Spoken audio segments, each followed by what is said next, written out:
Olha, eu tô aqui para falar a respeito dos comentários que eu recebi no meu vídeo de ontem. Cara, é surpreendente. Algumas pessoas que se auto-intitulam evangélicas agem muito mais como membros de uma quadrilha, como membros de uma gangue, do que como associados a algum grupo religioso. É inacreditável que alguns evangélicos brasileiros agem como massa de manobra, como gado, como manada, isso todo mundo sabe. Mas a gente se surpreende todo santo dia com a incapacidade crítica que essas pessoas têm, né? Com a fé cega que elas desenvolvem, não na espiritualidade, mas sim em pessoas. É inacreditável, elas matam e morrem. Parece que algumas pessoas, principalmente aquelas que nasceram em berço evangélico e se orgulham muito disso, precisam, durante toda a vida, serem conduzidas a reio, né? Puxadas para lá, puxadas para cá. Se o pastor diz que A é certo, A é certo. Se o próximo pastor que ela encontra na vida dela diz que B não é tão certo assim, então tá bom, então B não é tão certo assim.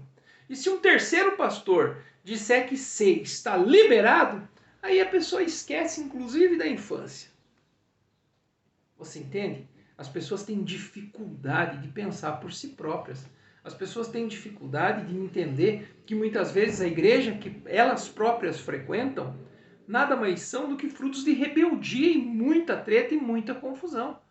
A grande maioria dessas igrejas que estão por aí, Bola de Neve, Vida Nova, vamos continuar, Igreja da Graça, Mundial do Poder de Deus, todas são frutos de dissensão, dissidentes, pessoas que rompem com seus líderes, que muitas vezes não estão satisfeitas, né? Vão lá e abrem uma portinha. Ok? E aí o nosso povo, a nossa população evangélica é conduzida como massa de manobra para votar em quem eles querem, para defender quem eles querem, para contribuir para quem eles querem. Pare e pensa um pouquinho nos evangélicos mundo afora. Vamos dar uma olhada nas igrejas luteranas, nas igrejas reformadas, lá da Europa. Né? A questão da homossexualidade lá deixou de estar no centro desse papinho furado de pecado há muito tempo. Você assiste essa galera que fala, por exemplo, a respeito contra a homossexualidade de uma maneira tão violenta, né? Um jeito tão agressivo contra a homossexualidade, que você para e você fica assustado, porque pessoas que são minimamente mais ilustradas, mais instruídas, se apavoram de ver a associação direta que eles fazem aos homossexuais, os criminosos, os pedófilos, né? Que está no bar, que está na prostituição. Gente, vamos deixar de ser ignorante. Quantos homossexuais não são promíscuos? Muitos. Dezenas, centenas, milhares, a sua grande maioria. Quantos homossexuais não são pecadores? A sua grande maioria. Quantos homossexuais não são criminosos? A sua quase totalidade. E de repente as pessoas fazem uma associação e entendem, né, que quem pratica muitas vezes violência psicológica contra esses grupos estaria fazendo a obra de Deus.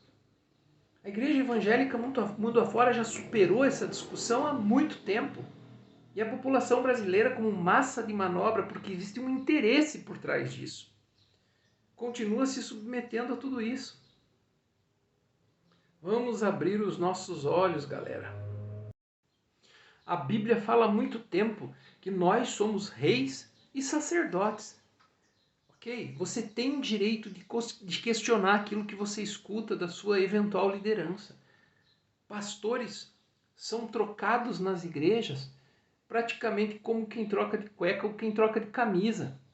Se um pastor considera X errado e o pastor que o sucede considera X correto, ninguém para pensar doutrinariamente, teologicamente, se isso é certo ou se isso é errado. As pessoas caminham como massa de manobra. E se um quarto pastor disser que X está liberado, aí todo mundo acha que está liberado. É só você ver aí dentro da tua própria igreja, por exemplo, a discussão a respeito do álcool. Né? Existem pastores dentro das mesmas denominações evangélicas que alguns consideram o uso do álcool pecado e outros consideram o uso do álcool liberado. Por que você que está aí do outro lado não desenvolve um mínimo senso crítico? Não vai você buscar um pouquinho de informação? Por que você que está aí do outro lado considera abuso e violência psicológica como obra de Deus? Essas pessoas não estão fazendo a obra de Deus. Ok? E vocês continuam sendo bem-vindas e bem-vindos no meu canal. E vocês ficam sempre muito surpresos, né?